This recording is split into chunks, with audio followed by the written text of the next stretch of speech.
At the ends of the world, there's this place that everyone calls hell. A massive dragon with enormous wings and deadly fangs stands there facing down a group of warriors and heroes, and this beast is honestly a nightmare beyond imagination. Even if heroes who carved their names in history joined forces, even if an entire nation challenged it with everything they had, the result was always the same. Warriors screamed as their legs gave out, and the creature just tore through them like paper.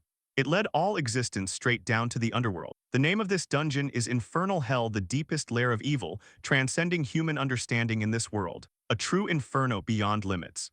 The dragon roared as someone prepared for battle. But here's the thing, that hell had actually been conquered. A group that managed to conquer it finally appeared, and the name of that band of adventurers is Alibaba and the 40 Thieves.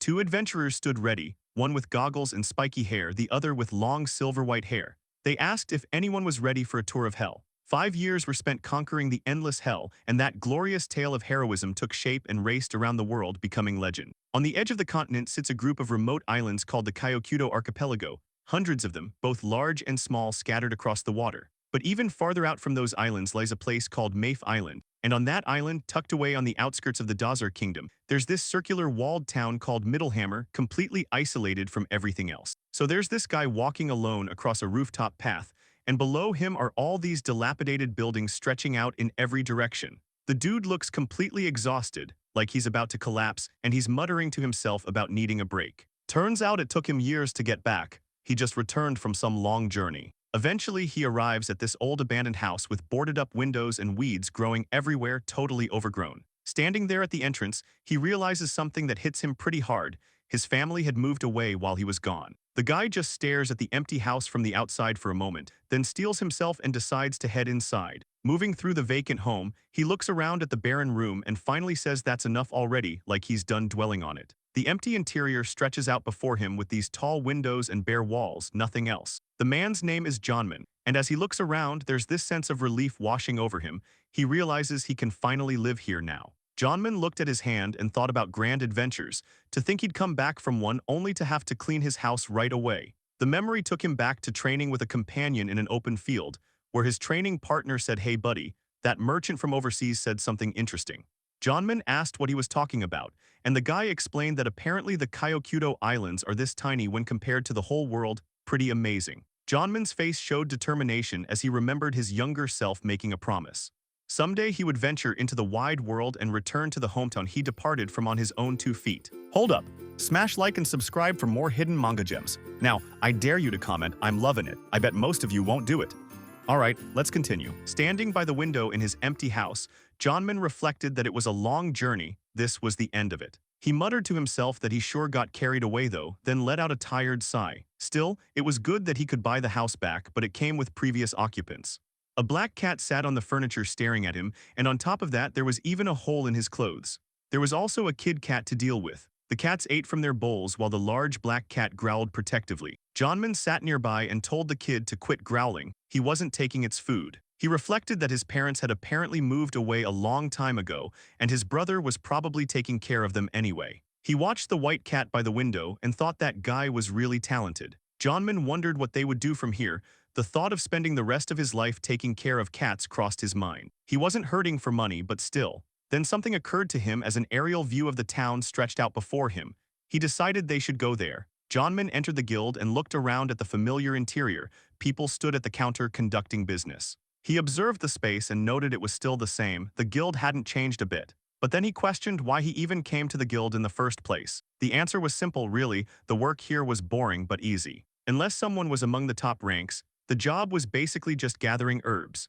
Meanwhile, someone called out as Johnman walked through the guild, and he thought about how it was tedious work, endlessly repeating the same motion. A guild staff member approached and thanked him for waiting, and even though he used to hate that kind of work, for him right now it was convenient. The cheerful guild receptionist greeted Johnman at the counter, asking what brought him there today. Johnman explained he was thinking of returning as an adventurer, but he'd lost his registration card. The receptionist responded curiously, asking when the last time he worked was as Johnman stood there in the guild hall. The receptionist asked if it was 25 years ago. Johnman confirmed it. Then the receptionist leaned forward in disbelief and said someone like that would have been expelled long ago after losing their registration card and not working for 25 years.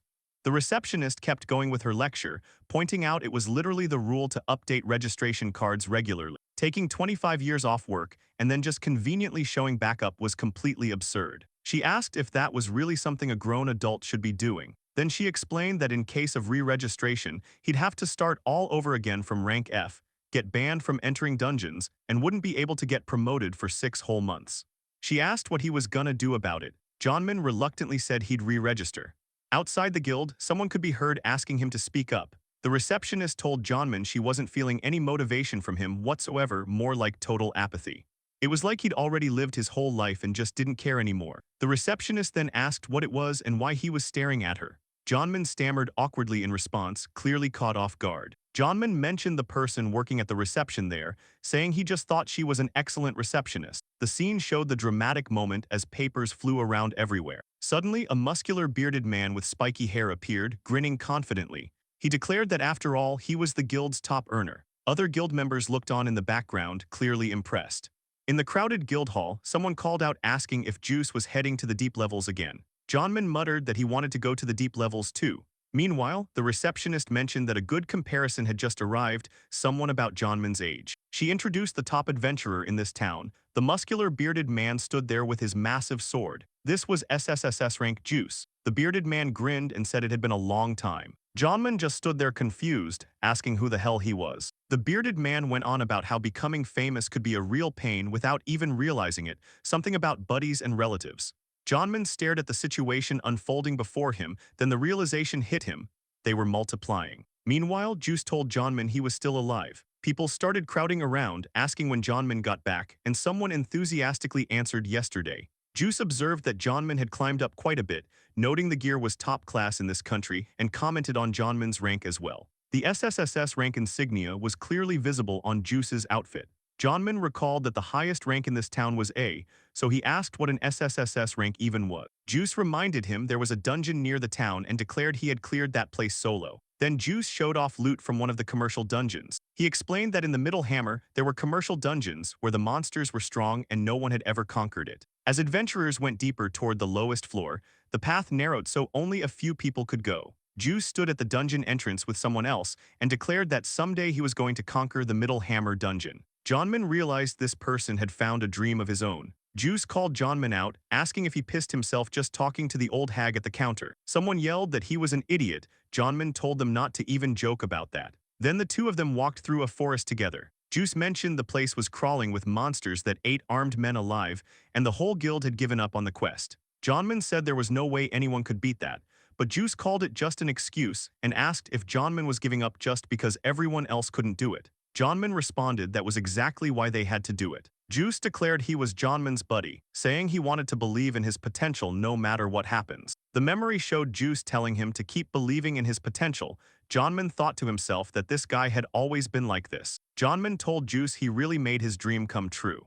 At first, Johnman didn't know what was going on, but because of that achievement, Juice was honored and became an SSSS rank adventurer. Johnman told Juice he thought he could add as many SS as he wanted now. Juice and Johnman stood facing each other. Suddenly, Juice asked if that was all. The question caught Johnman off guard. Meanwhile, someone in the crowd asked Juice who that guy was, and another person said they didn't think they'd seen him before. Juice looked at Johnman and said this one. He announced to everyone that this man here was the younger brother of Sir Howland, hero of Middlehammer and captain of the Royal Guard. Juice declared him to be Lord John Man, and the guild members reacted in shock. People couldn't believe this guy was the delinquent brother Howland's younger brother. Someone mentioned he went abroad and then disappeared. Johnman repeated in disbelief that his brother was the captain of the Royal Guards.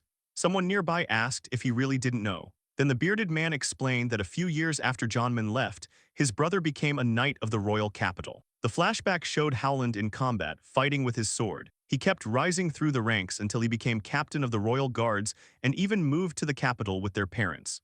But the most surprising part was that he married into royalty, wedding the princess herself. The guild members started mocking Johnman. Someone said they couldn't believe the captain's little brother looked this pathetic. Another commented that even the captain of the Royal Guard had his share of dirt. They noticed Johnman was broke and suggested he should hit up his big brother for some cash. Someone told him to just look at himself. The comments kept coming as they looked at his worn clothes and beat-up appearance. They said they could pretty much guess why he came crawling back, adding that no matter how far he went, he'd always be nothing. Meanwhile, back at the counter, Juice called out to the half-breed and asked if his registration was done. The receptionist confirmed it and handed over his registration card. Juice then turned to Johnman and told him the counter was free now. Someone asks Juice if he means that one, pointing out how he seems like he's in a rush or something. They mention there's a ton to catch up on, but hey, they can always do it next time. Johnman just says he's tired and waves them off, telling them later, and the guild members all watch as he gets ready to take off. Meanwhile, Johnman walks away from the guild building, making his way through the town streets. He glances down at his registration card, thinking to himself that his plans are finally set.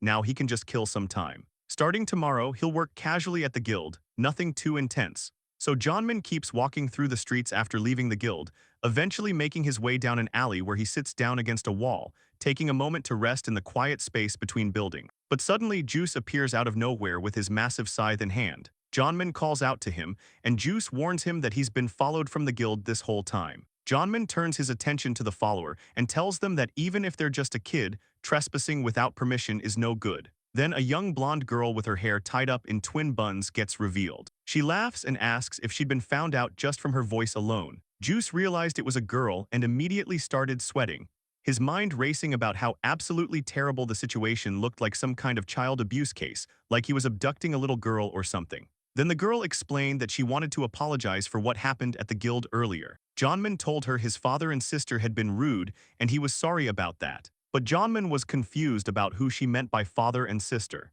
He explained that the receptionist who'd handled her registration was his sister, and she was an excellent receptionist. What his sister had said was totally right, so the girl didn't need to apologize. Johnman then muttered to himself, wondering who this father she mentioned could be. Suddenly the girl announced that she was Deuce's daughter.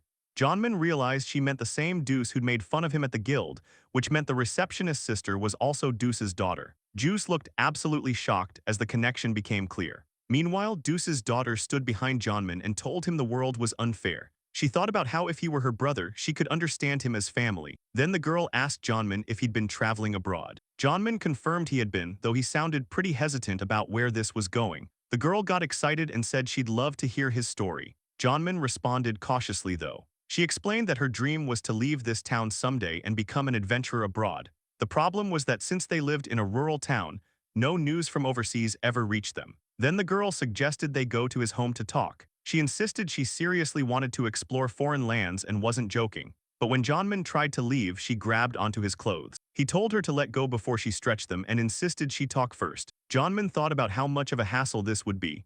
She reacted dramatically to his cold response, pointing out that even an innocent girl was asking. Johnman mentioned that what she was talking about was basically a novel that was pretty famous around town. The book was about the adventures of 40 heroes. Meanwhile, the girl kept insisting they talk, asking him to do it just this once. Johnman suggested they could talk about it tomorrow since he was tired today. He flatly refused. The girl called him a stingy meanie. Johnman told her to hurry up and go home. They left the alley together. But the girl ended up sitting outside on some steps near his house, still determined to get her story. Johnman asked if the girl was hurt. She told him that was her line. Books were scattered everywhere around them after the box had fallen. The girl said she was fine, but Johnman just responded that it was all good then. The girl mentioned that the box looked pretty heavy though. Johnman pointed out that she was totally unfazed and seemed perfectly fine. The girl cheerfully said she just finished cleaning up. Inside the house, the place was now completely clean. Johnman looked at the cats and muttered that they really did it now. Then the girl noticed all the gold coins scattered around. She pointed out they were all gold coins with markings she'd never seen before. Johnman began explaining that at the ends of the world there was a dungeon called Hell. And at the end of that hell, the ones who conquered that hell no one could clear were Alibaba's 40 thieves.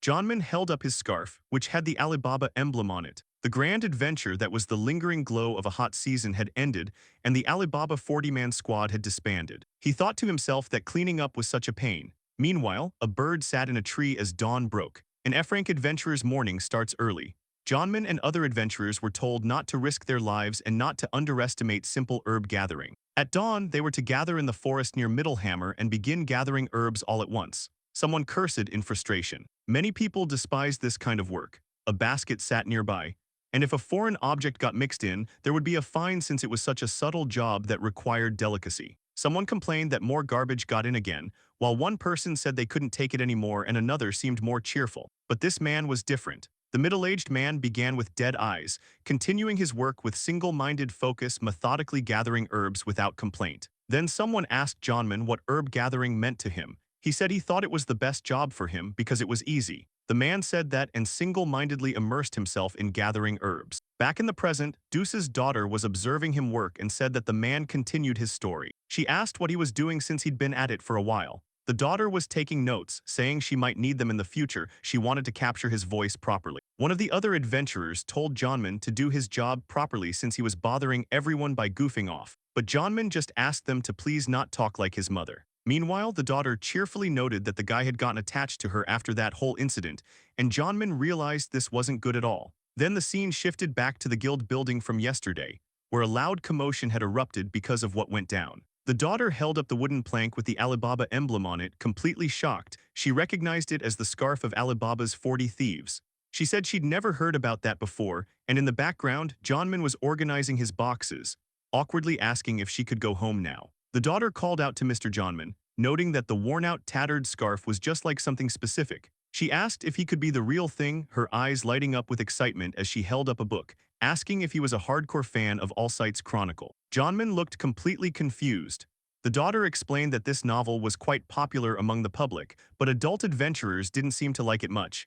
She said she hardly ever got the chance to talk about it with anyone. And on top of that, he went and made something like this. She hugged the plank enthusiastically, declaring that he was an otaku just like her, or even more of one. So Johnman ended up getting attached to the daughter like this. He looked stressed, wondering what was going to happen to his slow life now. Out in the herb-gathering field, the daughter calls out to Johnman, asking if he remembers their promise from yesterday, reminding him they definitely made one. Johnman acknowledges that yeah, he did promise that.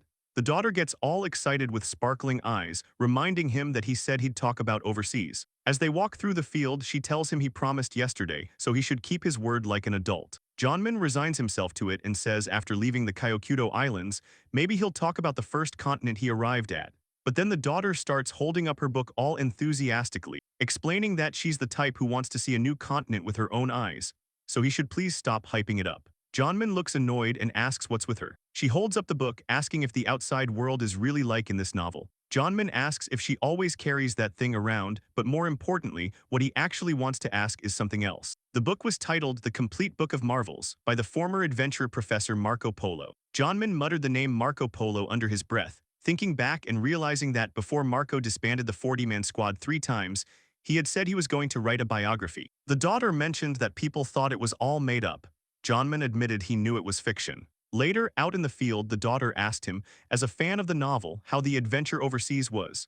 She pointed out he'd really read it a lot since he even had the scarf. Johnman corrected her, saying he wasn't really a fan. That thing was a gift.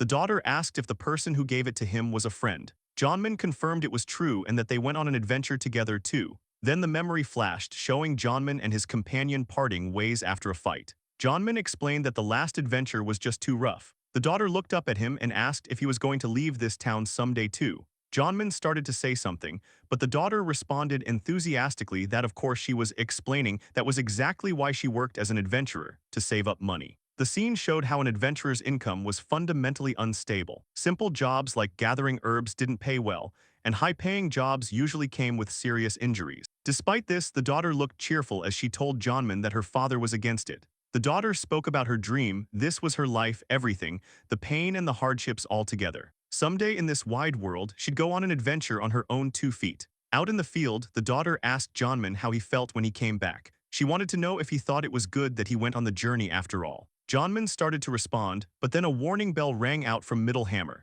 The daughter explained that bandits were attacking. Lately, it seemed the public safety had gotten worse, and this town had been attacked repeatedly. Her father and some high-ranking adventurers had repelled them before, and the bandits had held a grudge ever since. Johnman asked if they'd really attacked this rural town multiple times. The daughter said that since the bandits were weak, the town hadn't suffered any damage. Johnman wondered why they kept coming back. From above, groups of bandits surrounded the walled town in the forest, and Johnman had a bad feeling about this. The scene shifted to intense combat as multiple fighters clashed. A massive bandit leader swung his sword in a devastating attack, cutting down his opponents as his crew charged forward. At the town gates, someone told Juice he was amazing as always, and Juice casually agreed. He explained that the Middlehammer dungeon was cramped and filled with monsters that preyed on even armed humans, basically a den of death. Then the scene flashed back to intense combat as Juice tore through the dungeon in devastating fashion. That hellish death trap, he'd conquered it all by himself. The battle continued with explosive force as Juice dominated his opponents. Meanwhile, the defenders watched in shock.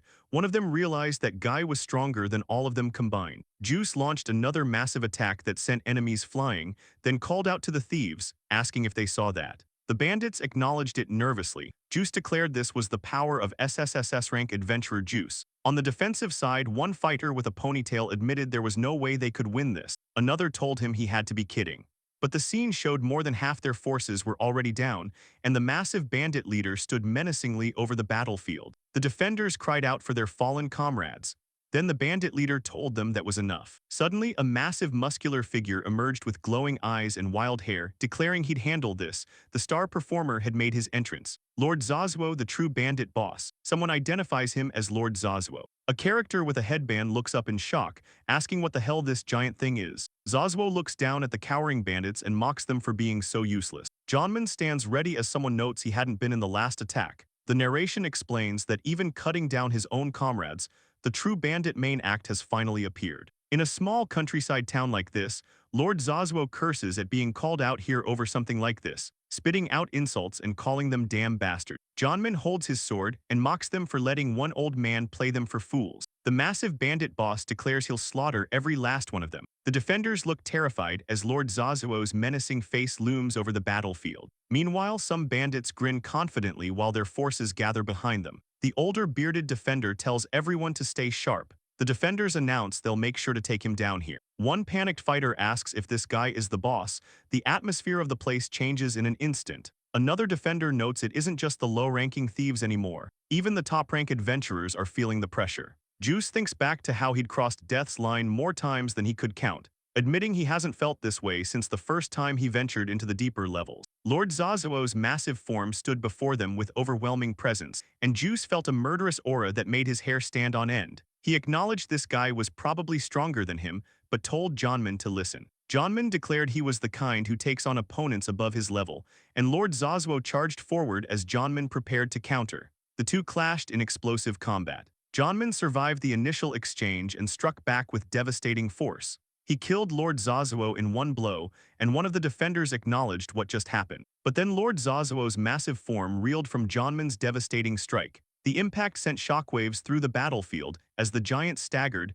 destruction rippling across the ground. Buildings crumbled and debris scattered, but the bandit boss remained standing. The defenders stood frozen in shock. Someone called out to Juice as they tried to process what just happened. Despite the massive blow, Lord Zazuo was still on his feet. The bandit boss analyzed the strike, realizing Jonman had hit him even though he was definitely in his blind spot. That brutal strength was beyond anything he'd expected. Lord Zazuo had thought he'd crushed Jonman's head earlier, but now he had to reconsider everything about this opponent. Lord Zazuo demanded to know if Jonman was even human, though his internal thoughts acknowledged that at least the helmet looked pretty impressive. One of the defenders called him a bastard, while others yelled for everyone not to come any closer. Meanwhile, Lord Zazuo's eyes glowed with intense focus as he studied his opponent. Then one defender stepped forward, declaring he'd hold these bastards off by himself and telling the others to fall back. But Jonman stood atop the rubble and told everyone to take everyone from the town and run. The defenders protested, pointing out they had the numbers on their side.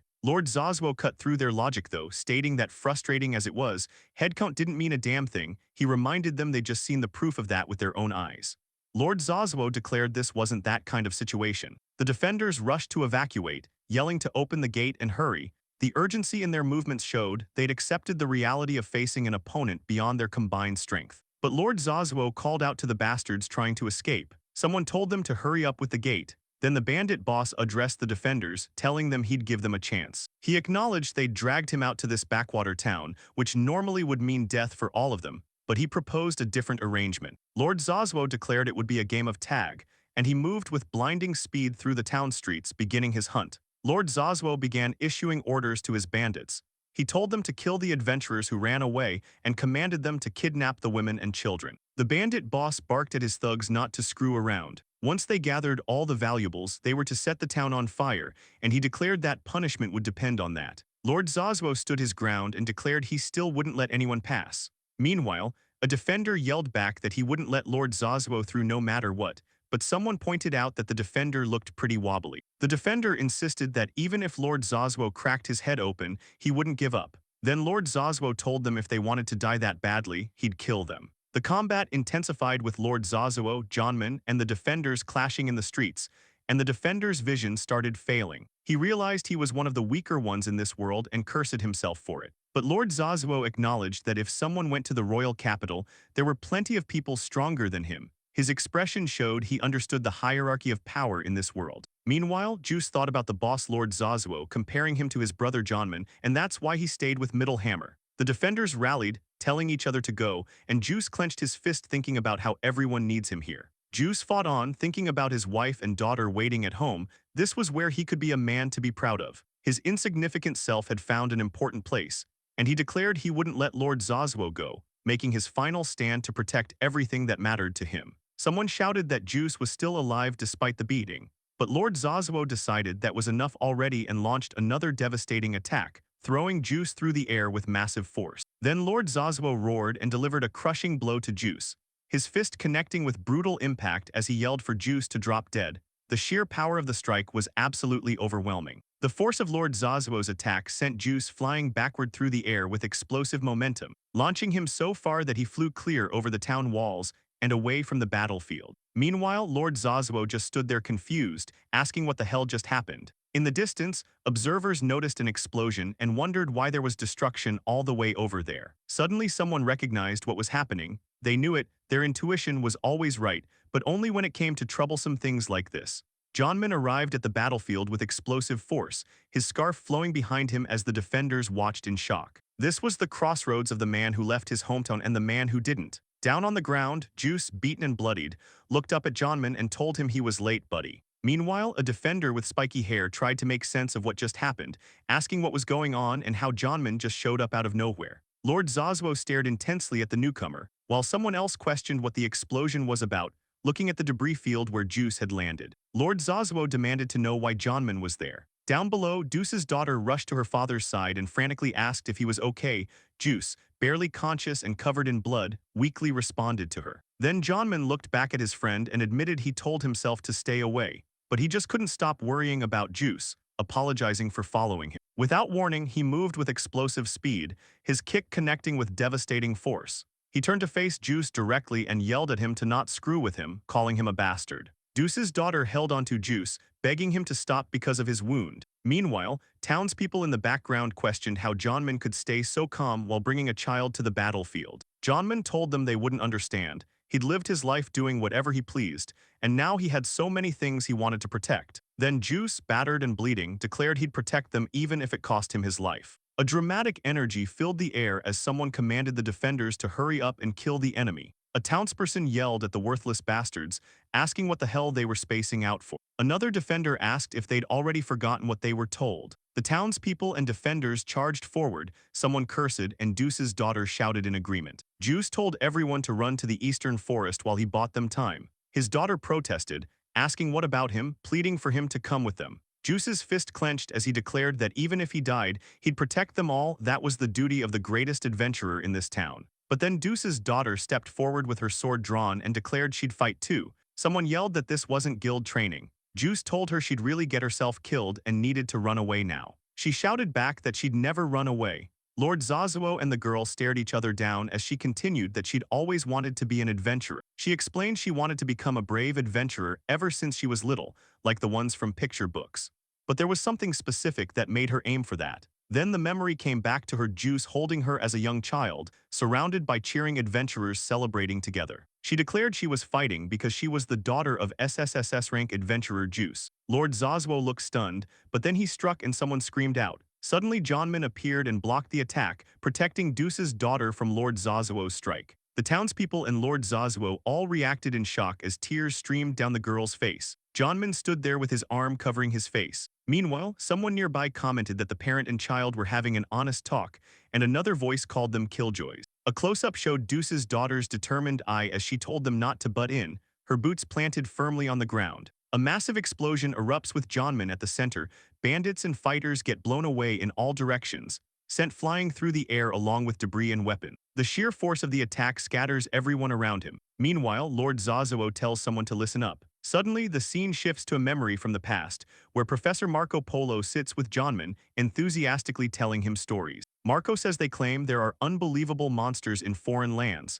The memory shows Marco seated with two companions as he describes the legends. A dragon that devours the sun, a demon god with 8 faces, an undead that destroyed a great nation. Back in the memory, Johnman declares that someday he'd take one down, but Marco responds that he'd been telling the same story since last week. Someone in the background comments that it's obviously just a tall tale. Then the conversation continues with someone telling Johnman that if he actually fought that kind of monster, he'd be killed instantly since he sucked at fighting anyway. Johnman insists from behind that he wouldn't lose to a monster like that. Marco Polo sits there listening, then says in that case. The memory continues with Johnman's face shown in profile. He declares he'd get stronger, his expression determined with his scarf visible. Back in the present, Johnman apologizes for dragging Jusiko into it. Juice kneels nearby, saying it wasn't much of an apology, while Lord Zazuo stands there with tears streaming down his face. Then Johnman tells everyone to stay back and rest. He faces Lord Zazuo directly and says he'd take care of this guy. Lord Zazuo stares at him, recognizing him as an extraordinary middle-aged man. Johnman's face appeared with this super determined expression on it. Then Lord Zazuo called him out, declaring that he was Johnman's opponent and mockingly calling him Boy. The scene widened to show Lord Zazuo standing there all confident, while defeated bandits lay scattered across the battlefield around them. He told Johnman to do his best not to end up like his buddies. Johnman looked completely stunned, but Lord Zazuo continued, saying that for trash, Johnman wasn't the worst but still. He asked Johnman if he actually thought he was strong. Suddenly Johnman launched himself upward with explosive force, attacking Lord Zazuo with this devastating strike. The impact created massive shockwaves and energy effects that just tore through the air. Lord Zazuo took the hit and reacted with total shock, demanding to know what the hell kind of attack that was. Johnman taunted him, asking if he'd learned something. Then Lord Zazuo noticed the terrain itself was changing from the sheer force of the attack. Close-ups showed his face processing what was happening. He acknowledged that the world sure was a big place. Meanwhile, Lord Zazuo focused on Johnman with this intense stare. Johnman charged forward with determination written across his face. Lord Zazuo's massive fist came swinging toward him. Johnman called out that Lord Zazuo didn't know the world well enough to talk about it. The two collided with tremendous force. Lord Zazuo's giant fist crashed into Johnman, creating this massive impact that sent shockwaves rippling outward. A huge swirling wind attack erupted from the collision, and Lord Zazuo's face twisted with shock and pain as the attack completely engulfed him. The massive tornado-like effect swept across the entire battlefield, while Deuce's daughter and Juice watched from a distance, their expressions absolutely stunned as this devastating technique unfolded right before them. Then Lord Zazuo's battered face filled the panel, his eyes rolled back from the devastating hit, but he still managed to speak through the damage, telling Johnman to let him hear it again. The giant's wild expression twisted as he demanded to know what Johnman had just said about the world. Lord Zazuo gripped his weapon tightly and taunted Johnman, saying he looked pretty damn happy about landing a hit on him. His face contorted with pure rage as he threatened to kill Johnman, and the massive warrior lunged forward, shouting at him not to get cocky and calling him a piece of shit. Lord Zazuo charged at Johnman with straight-up murderous intent, and the two fighters collided again with tremendous force, the impact creating massive shockwaves across the battlefield. Meanwhile, someone nearby felt a sudden chill and questioned what the hell it was.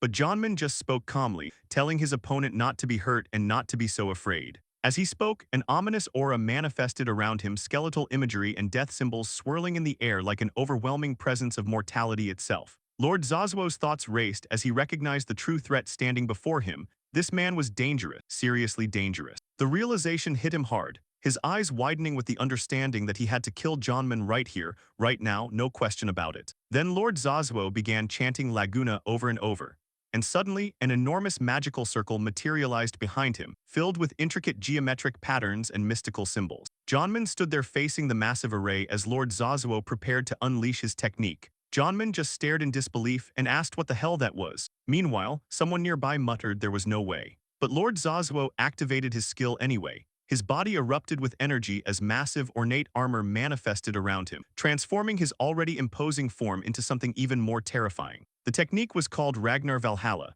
and once activated, the skill could only be mastered by those who had trained their bodies to the ultimate limit. The armor completed its formation, and Lord Zazuo unleashed peerless power across the seas with a technique called Vaden. The force of his attack exploded outward with devastating magnitude. There stood Lord Zazuo, fully armored in the legendary Einherjar's armor. the ornate plating covering his massive frame from head to toe, each piece inscribed with ancient patterns and radiating divine power. The impact struck with overwhelming force.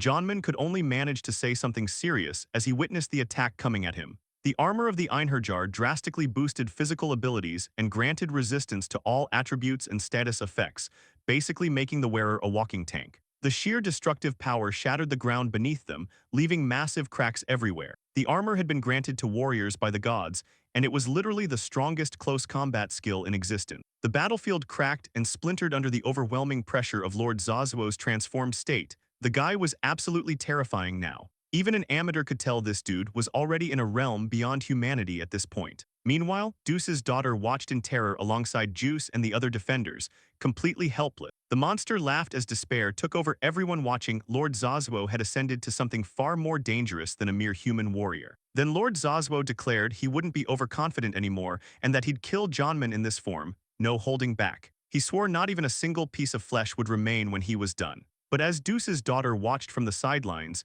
she observed that it seemed like Jonman was different from the other thieves somehow. Suddenly, a massive magical circle formation manifested in the air behind Lord Zazuo. The intricate array of symbols and patterns filled the sky as the two warriors faced each other in this epic standoff. Jonman stood small before the armored giant, while Lord Zazuo's intense expression showed he was ready to unleash everything he had. Jonman asked if Lord Zazuo had said something about being loved by God, paused for a moment, before responding with a simple statement that God said he likes him better. Lord Zazuo tried to tell Jonman to stop as something massive began to manifest behind him. An enormous dark silhouette rose up, dwarfing everything around it. Then Jonman began his own incantation, Laguna Laguna Ragna, and Lord Zazuo's Valhalla armor meant nothing compared to what was appearing now. Jonman unleashed Vaden, and massive beams of destructive energy crossed through the air with overwhelming force. Deuce's daughter and Lord Zazuo could only watch in shock as the attack tore through the battlefield. The sheer scale of the technique was beyond anything they'd witnessed. The full force of the attack struck Lord Zazuo's Einherjar armor, and the complete equipment that had granted him godlike power was being pushed to its absolute limit against Jonman's devastating counterattack. Deuce's daughter watched from the sidelines as the two warriors stood ready to throw down. Lord Zazuo loomed there in his complete Einherjar armor while Jonman faced him down, and the girl couldn't help but think it looked just like something straight out of a story, like a hero facing down some legendary foe. Jonman yelled at Lord Zazuo to come on and bring it, asking if he was a boy or not. Lord Zazuo grinned wildly and noted that Juice didn't run away. Then the massive armored warrior charged forward with explosive force, ready to clash with Jonman head-on. The two collided with devastating impact, and an enormous explosion of force erupted where they met, speed lines radiating outward from the epicenter. The sheer power of their clash shook the entire battlefield. But then Lord Zazuo's supposedly invincible Einherjar armor began cracking under the assault. His face twisted in shock and pain as the complete equipment that had granted him godlike power started breaking apart, the cracks spreading across the armor's surface as Jonman's attack tore through his defenses. Lord Zazuo screamed out, demanding to know what the hell Jonman was. His armor lay shattered around him as he collapsed. Jonman simply responded that he was just an F-rank adventurer, and pieces of the broken Einherjar armor scattered across the ground, the supposedly unbeatable equipment reduced to nothing but fragments. Jonman delivered one final devastating punch, and Lord Zazuo's face showed absolute terror as the blow connected with overwhelming force. The impact sent shockwaves through the entire area, with small figures visible in the background showing just how massive the strike really was. The battle was over. The devastating impact finished Lord Zazuo completely. He lay there motionless in his shattered Einherjar armor, utterly defeated. Meanwhile, someone nearby observed that this middle-aged man was world-class. But Lord Zazuo could only process one thing, that he'd just been beaten by some middle-aged guy who came crawling back to town. Deuce's daughter held Lord Zazuo's severed head, her mind reeling as she tried to process what she'd just witnessed, her thoughts scattered in disbelief at the overwhelming display of power. In that moment, watching Jonman's true strength, she caught a glimpse of the edge of the world itself. Then the scene faded to the title card marking the end of episode 3. Meanwhile, three grotesque figures in skull masks loomed over Lord Zazuo's broken form. One of them asked if he was still conscious. The skull-masked beings surrounded him, their presence sinister and otherworldly. Suddenly, a monstrous skeletal creature with spread wings manifested above. A voice asked Lord Zazuo if he'd just fallen into despair, and then a loud cracking sound echoed as something broke within him. Lord Zazuo was thrown around violently in a devastating sequence. The impacts continued relentlessly, his body ragdolling through the destruction. The complete annihilation played out in brutal detail across multiple panels. Deuce's daughter, still holding Lord Zazuo, asked what was happening as the grotesque skull creature's mouth filled the panel above her. That's when Jonmin explained the truth about the Einherjar armor. It was the mightiest armor bestowed by the gods upon their champion. But here's the catch: whoever wears it must be a true warrior. Those whose spirits break before the enemy find the armor turns against them, and Lord Zazuo's despair had triggered the curse. The Einherjar armor's curse fully manifested, and just like that, the gods rejected Lord Zazuo. The penalty of the Einherjar armor activated. See, if despair breaks the wearer's spirit while they're equipped with it, the armor attacks the wearer without actually taking their life. Deuce's daughter watched in absolute horror as Lord Zazuo was torn apart by his own divine protection.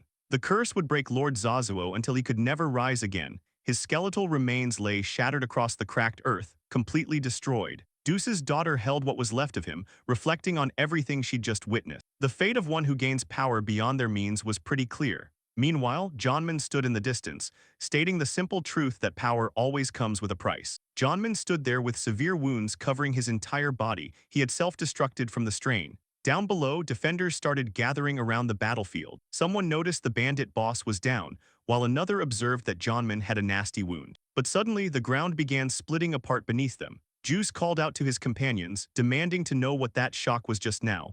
A massive rock formation had erupted from the ground, towering over the battlefield with cracks spreading through the earth. Someone asked if Juice had done this, but Juice, sitting there wounded, confirmed it wasn't him. The defenders rushed to help, telling someone not to forget to stop the bleeding, calling out for Jonmin, shouting to hurry and carry Juice to safety. Hidden behind the rock formation, Jonmin told Deuce's daughter they should hide until everyone leaves. Then Deuce's daughter approached Jonmin from behind and called out to him. She asked what happened to Cosmo-chan and why he was still here. Jonmin froze, his face going pale with shock at being discovered. So Deuce's daughter stands before Jonmin with this earnest, determined look on her face. She asks him to please make her his apprentice. Jonmin can only stare at her in complete bewilderment. The narration proclaims that his second life is about to begin, and the episode ends on a cliffhanger with "to be continued." Meanwhile, Jonmin has been enjoying his new slow life. His mornings are quiet by the window. He sits there with his cats, sipping tea and taking in the peaceful atmosphere. The black cat climbs onto his shoulder while he sniffs the other cats around him. It's his ideal morning routine. He slowly gets ready to go out for the day, pulling on his scarf and adjusting his clothing while the black cat keeps him company. Once everything's in order, he heads to the door. This is the ideal morning he's been dreaming of. He tells the cats he's off and steps outside. The day is passing peacefully, just as he'd hoped. But then Jonmin opens his door and finds Deuce's daughter sitting right outside his house, waiting for him with an intense expression. She greets him cheerfully, calling him master. Before he can even react, she declares she's coming with him wherever he's going. Jonmin just stands there frozen in the doorway, wishing he could somehow escape this situation. The girl starts following Jonmin through town, acting like an overeager disciple. She warns him about steps in his path and offers to guide him everywhere. As they walk, she bombards him with attention, asking if this is how to throw a punch while demonstrating on him, rubbing his shoulders without permission and recommending restaurants if he gets hungry. Jonmin looks completely exhausted by her relentless enthusiasm. She laughs and asks how her disciple Power is, clearly proud of herself. Jonmin finally told her he didn't recall taking her on as a disciple. The girl protested loudly, crying out that she'd done so much for him already. Meanwhile, people on the street started commenting that they could feel the distance between them from his formal tone. Jonmin asked her to seriously stop following him around. Against a black background, his face appeared multiple times as he firmly explained that he wasn't the type to take on disciples in the first place. He made it clear that no meant no, and he didn't want people getting the wrong idea about them. Deuce's daughter looked dejected for a moment, tears in her eyes as she said she understood. Jonmin told her to give up on this whole master-disciple thing, but immediately after she pulled out a book and cheerfully declared they should start by deciding on the training content. Jonmin realized she didn't get it at all. The girl asked what he thought she was and whether Jonmin had something to do today. He confirmed he did have something to do. She asked if they were done yet, completely missing the point that he was trying to refuse her. Jonmin stared at Deuce's daughter with an intense expression and told her flatly to go home, but the girl protested loudly, asking if he bought the food for her. Jonmin said no way, he was taking it home to eat. She yelled at him not to screw with her since he bought it for her, then someone declared it was theirs. Later, Jonmin and Juice stood together outside. Juice said he was going home, then told Jonmin to wait and leave the get-well gift behind. Deuce's daughter pointed out that his errand was to visit her father. Juice asked Johnman how his body was feeling, and Johnman gave a brief response. Meanwhile inside, Deuce's daughter suddenly looked shocked and told someone named Como to get out. The door closed with sounds of confusion echoing through the room. Then Juice explained to Johnman that he'd hit his head pretty hard during the battle, and apparently the doctor told him he'd have lingering numbness in his hand. He showed Johnman his damaged palm and said this was the worst outcome. If he kept going like this, he'd just become a burden to his comrades.